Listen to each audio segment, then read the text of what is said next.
Om Gana Tivanda Shaganangana Salakaya Chaksu Sumiltan Yena Tasma Sigurave Namaha Sri Chaitanya Manovishta Stapita Yena Bhutale Swayarupa Kadama Yendadati Sampadantikam Vandeha Siguru Sitam Padakamalan Siguru Vaishnavascha Sirupan Sagajatan Sahagana Raghunatan Tavitan Sajivan Sadhuitan Savadutam Parijana Saitan Sri Krishna Chaitanya Devan Sri Radha Krishna Pada Sahagana Lalita Sri Vishakavitamscha He Krishna Karuna Sindhu Dinabandhu Jagatpate Gopesa Gopika Kanta Radha Kanta Namasate Tapta Kanchana Goranga Radha Vrindavanishwari Vishabhanu Sutta Devi Pranamami Haripaye Vanchakapatarubhyascha kripa sindhubevacha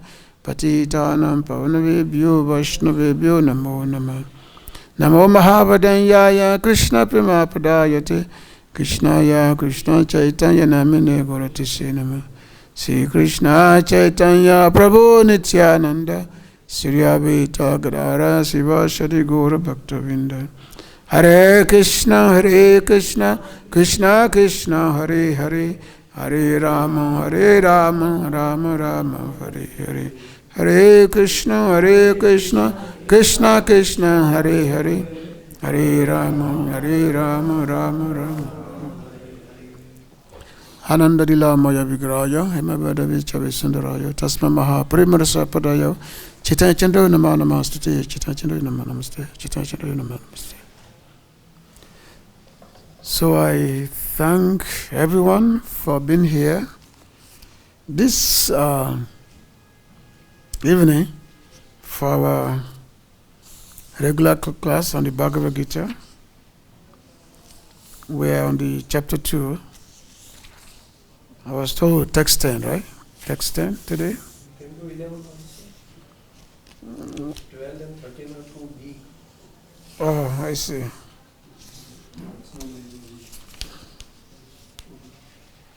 So this is because Arjuna, he had requested, he had submitted himself to Lord Krishna. Sishya Sister Han Sadhuman Prapanam. So Arjuna, he has, because I've become like a miser, so I don't know what is good for me. So therefore, since Krishna, you are the Jagat Guru, you can please accept me as your guru, as your disciple. Sishya Han Sadhuman Prapanam. So Arjuna, because he finds himself very, very, complex. He doesn't know if he should fight or should not fight, and so many family members will die in this battlefield. And what is going to be the outcome of all this fighting? Everybody's going to be dead. Even though we may win the battle, but the people that we are inheriting the kingdom for, they may, if they are die. So what's the value of a kingdom if there are no relatives to enjoy the kingdom with? That's the whole value. As they say, a house has no value if there's nobody inside the house. So the house has no value. So Arjuna was giving so many reasons to Lord Krishna in the first chapter why this battle is so bad. So many women, they're going to become helpless. They become, because the husband will be dead. There'll be no one to protect them. And because of this, some of the women may become corrupted. So they become corrupted, become loose, and they start messing. So they start having undesirable affairs. From which Vana Sankara will be produced. Vana Sankara means the undesirable element, thieves, dacoits, all these things. Normally when there's a thieves, dacoit, they are produced from, loose women basically. So these are all the reasons of Arjuna. He said, why this battle, Krishna? Let me just go to the forest. They are just forget about this thing. And then he was reasoning again, and then at the same time, he was, if I leave the battlefield, everyone will call me a coward because I run away from the battlefield because I cannot face my enemies. So people will call me a coward. And for a person who has been honored, dishonor is worse than death, isn't it? An honorable person all of a sudden become dishonored. Just like in our time, we find so many celebrities who attain big fames. All of a sudden, they were discovered to be of dubious characters. Just like somebody like Bill Cosby in America, very famous actors, and he was known to be American daddy. Somehow, his real character was discovered, and everyone who had been praising him, they were scorning him. So he became the most disgraceful person. So which means such a thing is worse than death. Somebody who has been given so much honor, and all of a sudden everyone is talking, bad about you. So Arjuna was, making all those reasons. So he became perplexed. He said, "Oh, I don't know what to do. This is just too much perplexity." Kapanya dosopatasa swabhava prichamitron damo samudachita yas shreya system stipropandam yas shreya shan nischimam bruitam me sisters tihan sadu mountain proper. So Arjuna say that, my dear Krishna, I'm very confused about my duty, and I've lost all composure because of miserly weakness. In this condition, I'm asking you to tell me for certain what is best for me. Now I'm your disciple, and I so surrender unto you. Please instruct me. And of course, there's a wonderful purpose, because all of us in this world, we always in a perplexing situation in life. So it's better to actually approach a perfect person who can give us enlightenment. We approach a perfect person who can give us enlightenment, and then that enlightenment can be our way out of the perplexing situation of this material world. So I read text number 10. So whereby this is Sanjay speaking. Tamuvacha Rishikesha. Oh, I guess we are chanting together. Tamuvacha Rishikesha Prahasan Iva Bharata Senayo Bayo Madhe Visidantam Idam Vachaha Tam unto him Uvacha said Rishikesha, the master of the senses, Krishna,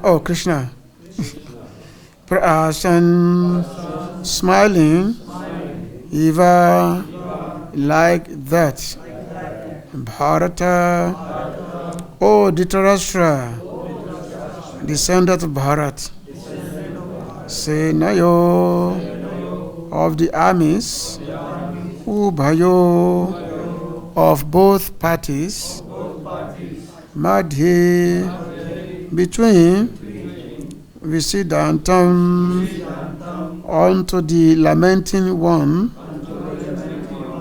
Idam, the following, Vachaha, words.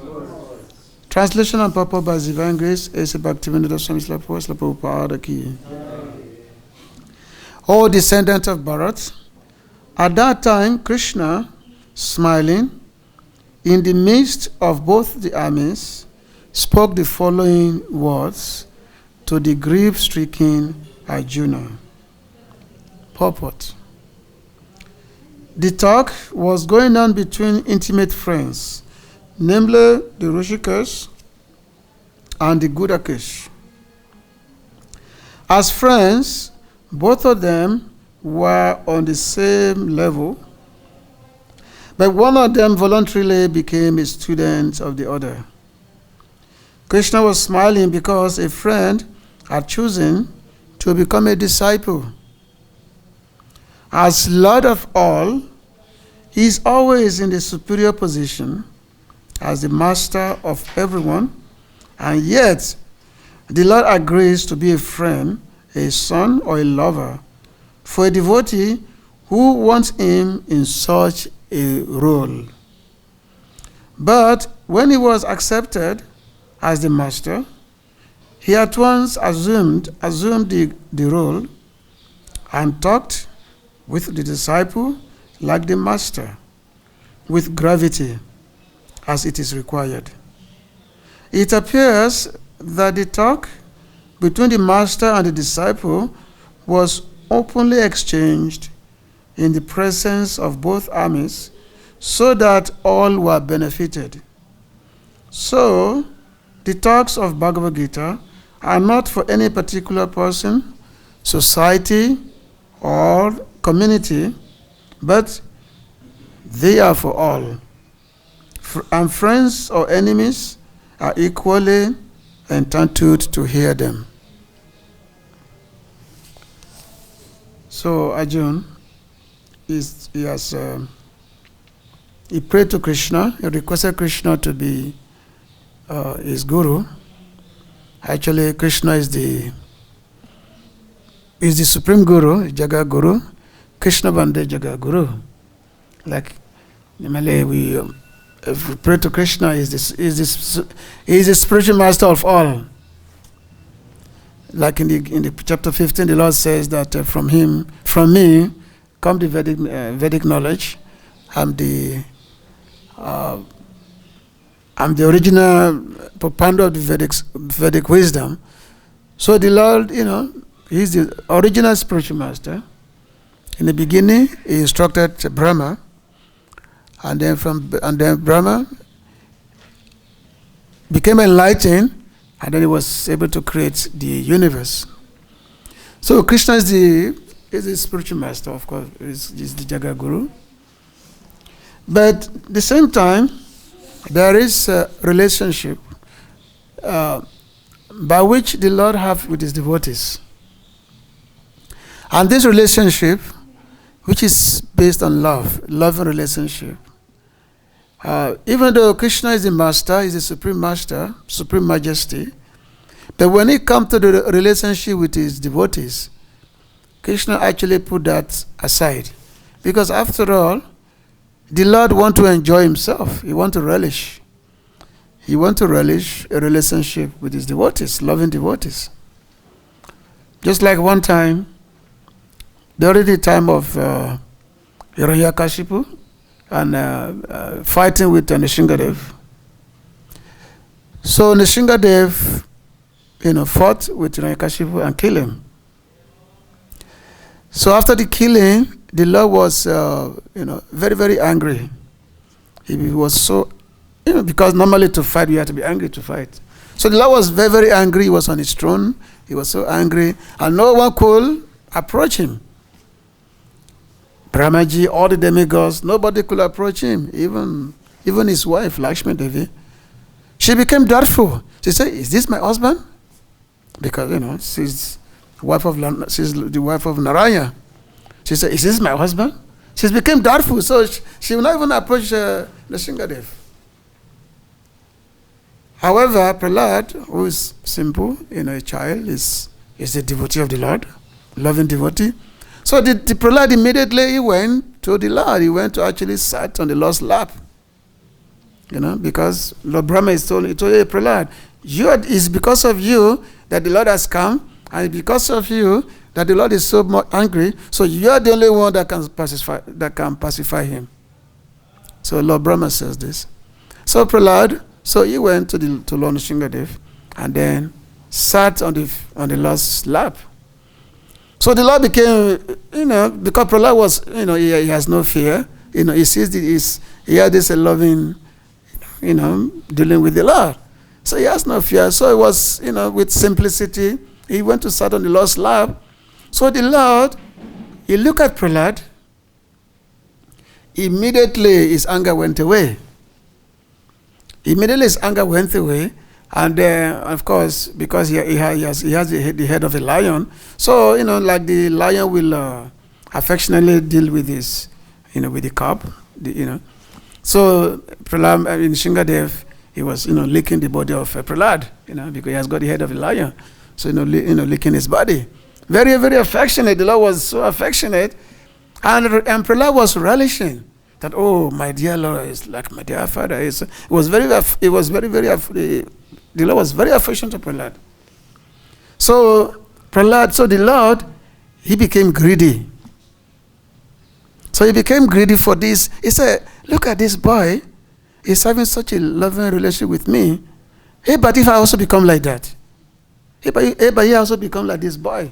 So that I can have this kind of dealing with my devotees. But of course, in his form of as Nishingadev, that's not possible. After all, he came from a pillar. So he came from a pillar, so he cannot accept the pillar as his parent because he came from a pillar. So the Lord, therefore he became greedy. And that greed, so he came as Krishna. Whereby first he came as Lord Ramachandra, whereby you had,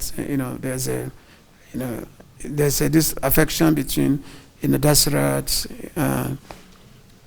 his mother, not Kakayi, Kausalya. Is it Kausalya, right? Like that. And then the supreme affection the Lord has, what with, Mother Yashoda and Nanda Maharaj, whereby the Lord became like a pet in the hands of his parents. He became like a pet. In Vrindavan here, all the devotees, the elderly gopis and gopas, all of them, they will, they have this loving affairs, loving dealing with Lord Krishna. They tell you, oh, our dear Krishna, dear Lala, you want something, they will clap their hands, you should dance for us. You should dance, and then you can get the Lord's favorite, is it? What is that? Not samosa. The Lord's favorite food in Vrindavan. What is his favorite food? Kachori. So you dance, then you can get kachori from us. So, the gopis, they'll be singing Krishna's Leela, of course. They'll be clapping their hand. And so that, and the Lord will be dancing because he wants to get kachori. This is the person whom everything is coming from. But because in this loving relationship with devotees, so he gave up his own supreme majesty and he simply become an object of affection of his devotees. So that's what Prabhupada put here in the purport, that is mentioned, the Lord agrees to be a friend, a son, or a lover for a devotee who wants him in such a role. Because when the Lord became a friend of someone or became a son or a lover, he does not take a superior position. It's not that Krishna was simply here in Vrindavan. I was simply pretending that, I'm just playing with my devotees here in Vrindavan. No. He's actually feeling it. This Srila Vishnu Chakravarti, he made the elaborate discussion on this in the Madhurya Kadambini, that the Lord, just like when Mother Yashoda chasing him, because he had broken the yogurt pot. So Mother Yashoda chasing him, Rudantam ho netra, Yudantam ho netra. And then, so he was crying and rubbing his eyes, because tears were coming from his eye. Because Mother Yashoda was beating him, was chasing him. And he was running away in fear of Mother Yashoda. So Vishnu Chakravarti, he said, the Lord actually became forgetful of his own position as the Supreme Lord. He actually completely adopted that role of being subordinate to his devotees. So he actually feeling it that way. just like a child will cry when he's being chastised by the mother. So Krishna was actually feeling that way also, because this is the road, this is the love of his devotees. So whereby it's not that let me just show my mother that I'm the supreme Lord, everything's coming. Let me just show her the universal form. Just like when Krishna was in the palace of the Kauravas, and that time the Lord, he had come to negotiate on behalf of the Pandavas. But the Kauravas, they refused to budge. They refused.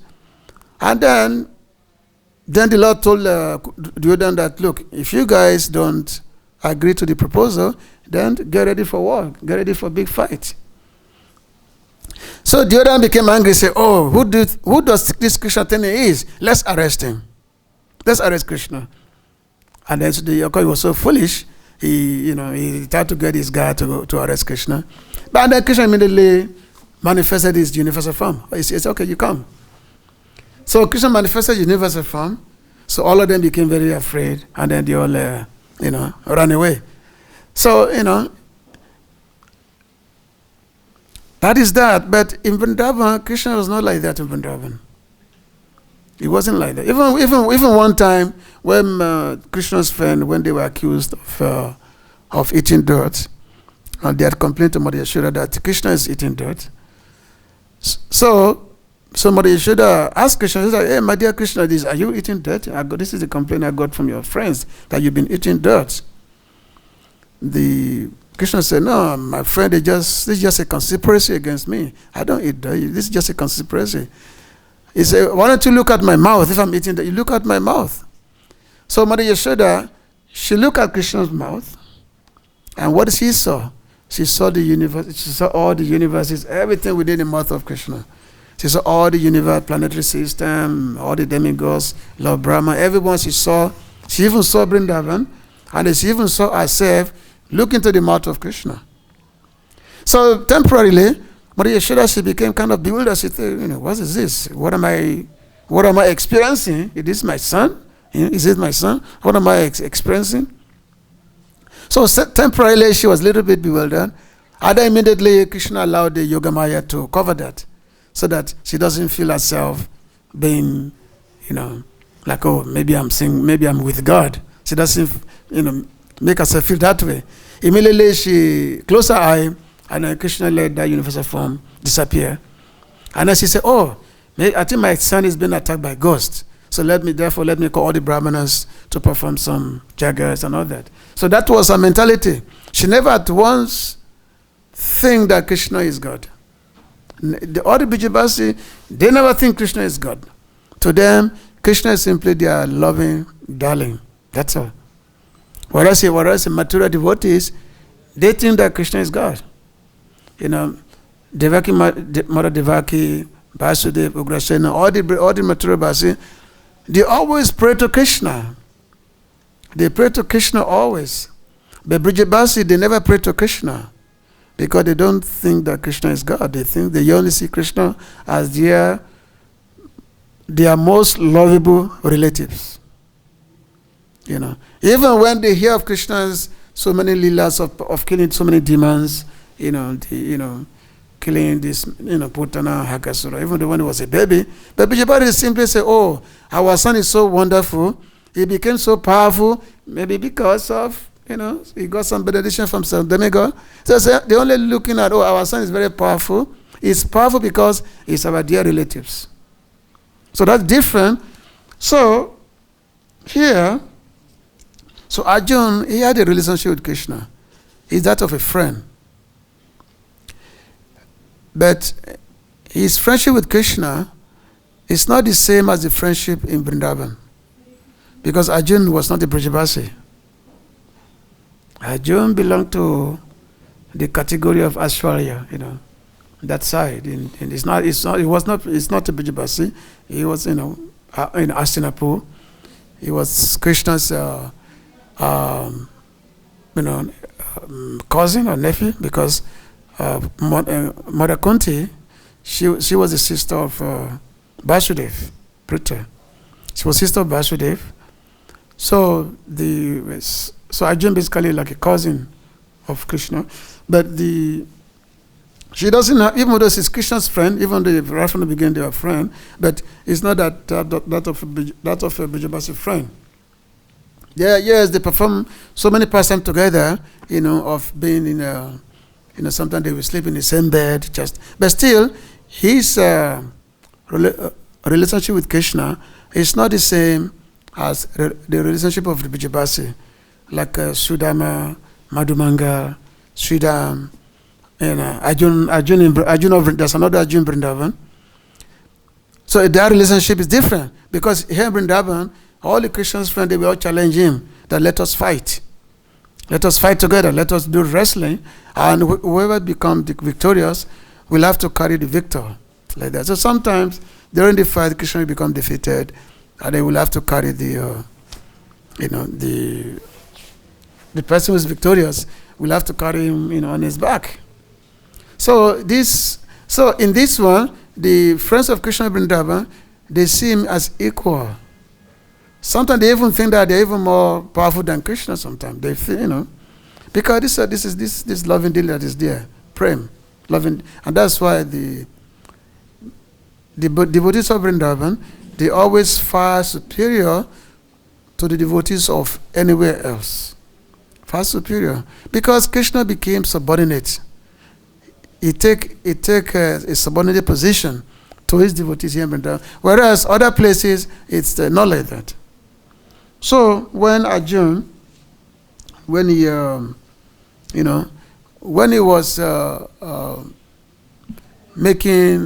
he was having all these mental gymnastics, why he cannot fight, why they should not fight, and all that, and then he became very confused. So he approached Krishna and said, "My dear Lord, please become my master, because I've lost all sense of composure. I don't know what is to be done. So please become my master. I'm your disciple, and I've surrendered unto you. So therefore, please instruct me." So in this way, our Lord Krishna immediately he accepted the role of a master. And the relationship between the guru and the disciple is always that of a seriousness. It is always that of a serious relationship between the guru and the master. Because once somebody accepts someone as a guru, then that person become like a that person has to become very submissive, because without being submissive to the spiritual master, one cannot receive any valuable spiritual instruction. Like Lord Krishna said, he said that, Acharya ma vijanayam navama itakarachi nama cha bidasweta savadeva mayo guru. So the Lord says that the Acharya is not different from me, and one should never disrespect Acharya in any circumstance. And Acharya, he is a combination of all the demigods. Savadeva Mayo Guru is the combination of 4 devas. So there are 33 million demigods. So a real guru, a real spiritual master, he is a combination of all the Acharya, of all the devas. So which means when one sees an Acharya guru, then all the demigods they are in his body. So therefore, Lord Krishna said that one should never take the Acharya to be an ordinary person. Otherwise, if one do that, then one will not be able to attain the goal of life. The goal of life being to, out of this material world. So the Lord took the role of a spiritual master, and as Prabhupada mentioned here, he said he at once assumed the role and talked with the disciple like the master, with gravity as it is required. Because a guru must be in full knowledge. Tasma Prapadya as a Tasma Prapadya was there's this part of the 11th canto. Tasma Guru Prapadya Jigyesu Streya Uttama. That once Prapadya means to surrender. That once you surrender to a spiritual master, Jigyasu Shreya Uttama, and once you inquire from him about the topmost knowledge, Then the Lord, of course, the spiritual master is the one who is very, very fixed. It's very, very fixed in the absolute truth. He has all the knowledge of the Vedas, of everything. And he's also fully realized, self-realized person. So being a guru, I mean, a real guru is not an ordinary thing. It's not an ordinary affair to be a guru. A guru is the one who has all the knowledge. Not only does he have all the knowledge, he also realized them. Brahmanishtam is fixing the absolute truth, and he realized the conclusion of all the Vedic scriptures. Then he's able to instruct the disciple. Because without being endowed with the full knowledge of the Shastra, of the scriptures, one will be unable to, to instruct the spiritual master, to instruct the disciple. Because being a disciple, one will have so many doubts. There'll be so many doubts of spiritual reality. So a spiritual master must be able to address all those doubts. So, that is there. We know, this is how we've been studying. When we read the whole of Bhagavad-Gita, it's so full of Arjuna expressing so many doubts, asking so many questions. And then Lord Krishna, was giving him all the perfect answers. So Lord Krishna was giving Arjuna all the perfect answers. So the Lord removed all these doubts. And of course, at the end, when the Lord asked Arjuna that, are you ready to do as I instructed you to do? Are you ready to perform your duty? The Lord said, yes. He said, he said that now, I'm now free from all the illusion. I'm free from all the illusion, and I'm ready to act as you have instructed. So, which means one must be free from all the illusion, but to become free from all the illusion, there must be a perfect person, a realized soul. So, a self-realized soul must be there to impart, this knowledge. So, therefore, it's very, very important for one to search out such a dynamic a guru, a dynamic spiritual master. And that's why when the guru means heavy, it's not a lago. There's guru, there's lago. So guru means heavy like the mountain. So a guru is heavy in knowledge, and it's also so solid. Nothing can shake him. It's heavier than the mountain. So a guru must be heavy, and that's why he can be able to direct the disciple properly. Not that one should not accept a lago. Somebody whose knowledge of the scriptures is incomplete, whose knowledge of the scripture is immature. Because if one accepts someone as guru who does not have a complete understanding of the reality of the absolute truth, then one will not be able to attain the real knowledge. If you don't get the real knowledge, how can you be free from the influence of Maya? So this is here, as mentioned here, that the role of a guru, the Lord accept the role of the guru or of the spiritual master, and Arjuna is the disciple. So Lord Krishna is Krishna Vandevadya Jaga Guru. So is the supreme spiritual master, the idea guru, and Arjuna is the idea disciple. So in the next text, because you asked me to do the next text, in text 11, so now so Lord Krishna, having been requested by Arjuna to accept the role of a spiritual master, so the Lord was smiling. So perhaps, the Lord was smiling, So he was smiling, because why was he smiling? Because, he saw that Arjuna has become very, very bewildered. And the Lord was simply smiling that, look at this, my dear friend. He has become so bewildered, he doesn't know what is to be done.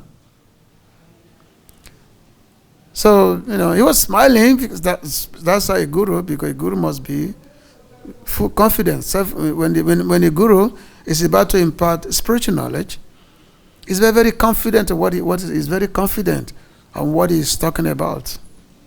So Lord Krishna he had not assumed the supreme role. He had assumed this supreme role now. So here, the Lord said, Sri Bhagavan Uvascha, Asochan Avasuchastran Pragam Vadanscha Bhasase Gatasun Agatasunscha Nanosuchanti Panditaha.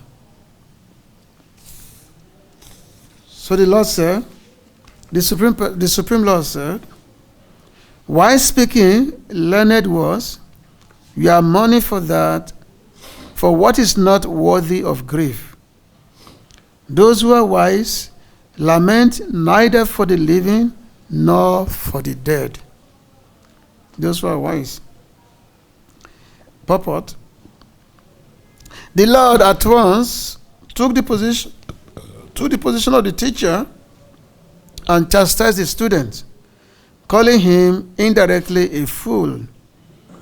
The Lord said, you are talking like a learned man, but you do not know that one who is learned, one who knows what is body and what is soul, does not lament for any stage of the body, neither in the living nor in the dead condition.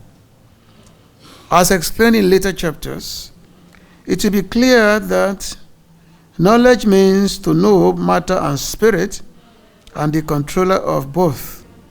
Arjuna argued that religious principles should be given more importance than politics or sociology, but he did not know that knowledge of matter and soul, the soul and the supreme, is even more important than religious formularies. And because he was lacking in that knowledge, he should not have posed himself as a very learned man.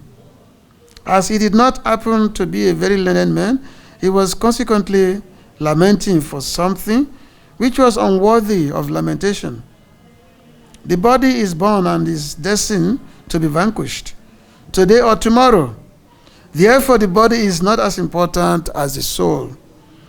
One who knows this is actually learned, and for him there is no cause for lamentation, regardless of the condition of the material body. So in this way, the Lord is about to start teaching Arjuna the science of the soul.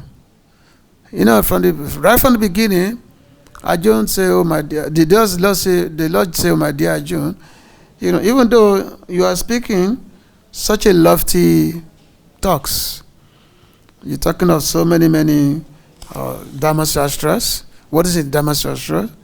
The religious codes, especially what rule the societies. So you are speaking such a high topics. But in reality, you are a fool because you are lamenting for that which is not worthy of being lamenting for. After all, what is this body? The body comes and goes. This body is temporary. So why are you lamenting for something which really have no permanent existence? So why lamenting for that which has no permanent basis? It's flimsy. This old journey, the material world, it comes just like a bubble. It comes and goes. Why should we be even trying to philosophize about how to perfect the condition of this material world when everything is so temporary? So the Lord is not really interested in what Arjuna has to say. That's why I call him a fool. He said, Nanosupandi Pandita said that, you're talking of what is not worthy of talking about. Pragam Vadams, you think yourself you're such a learned person, but what you are talking about, it has no reality. There's no reality to that. So therefore, this will be the beginning of the discussion of the nature of the soul and the body. This is the beginning of the discussion that which in the next 60 verses, the Lord is going to be talking about this science, the science of the soul, and what should be the real concern of an intelligent person. That basically an intelligent person should not be concerned at all about what happened to the body, because the body is temporary. And without understanding the science of the soul, The real religion, which is basically to attain the supreme, the real religion, one will not be able to come to that platform until one understands that the body is different and the soul is what is proper. So this is this whole chapter is called the content of the Gita summarized, because the whole Bhagavad-Gita is summarized in this chapter, which consists of 72 verses. So many topics, so many science is all discussed. It's all covered in this chapter. So many wonderful science. The science of the soul, the process of yoga, the nature of the practitioners, the how someone, somebody who has attained the spiritual realization, how does the person function? How does he talk? How does he walk? How does he behave in society? So all this is covered in this chapter, And also for someone who's a practitioner and he happened to give up the practice, what happened to him in his next life? So the law also talks about this, So all this we will come to learn in this chapter, and of course because Bhagavad-Gita is such a very delightful scriptures, the more we read it, the more realization we will get. And the fact is that the more we read Bhagavad-Gita, we will never stop reading. We will never stop reading it, because as the Lord has mentioned in the glory of the Gita, that Savo Panishadu Gavam Dugdan Gopalanandana, that the Lord is like the cowherd boy and Arjun is like the calf, and the Lord is speaking. The Lord is speaking. The Lord is squeezing the milk out of the cow, and the calf is there in the front, because without the cow will not give milk. So this nice milk is coming in the form of the Bhagavad-Gita, and who is relishing it? Dugdan Gita Amitam Mahat, that the great devotees, they are relishing this topics of the Bhagavad-Gita. They are relishing it. So therefore all the acharyas, all the major acharyas, all throughout all the four sampradayas, they for giving commentaries on the Bhagavad-Gita. Every acharya of the four Vaishnava sampradayas. So Bhagavad-Gita is the most commented upon scriptures. There are literally thousands of commentaries on the Bhagavad-Gita, literally. Tons of commentaries. And of course, for us coming from the Western world, is the purpose Gita that has actually given us the clarity about the science of God. Because Srila Prabhupada, being a pure devotee himself, so he presented the Gita for us, and then we're able to understand who is God and what is our nature, where we come from, where do we go. So just by reading Srila Prabhupada's Gita, although before he came with the Gita as it is, nobody has been able to do this. Especially presented this in a foreign language. Nobody has been able to do that. Only Srila Prabhupada was able to do it. So therefore, that's why we are, always eternally grateful to Srila Prabhupada, like that. So I'm going to stop here. If there is any question or comments, you can. Yeah.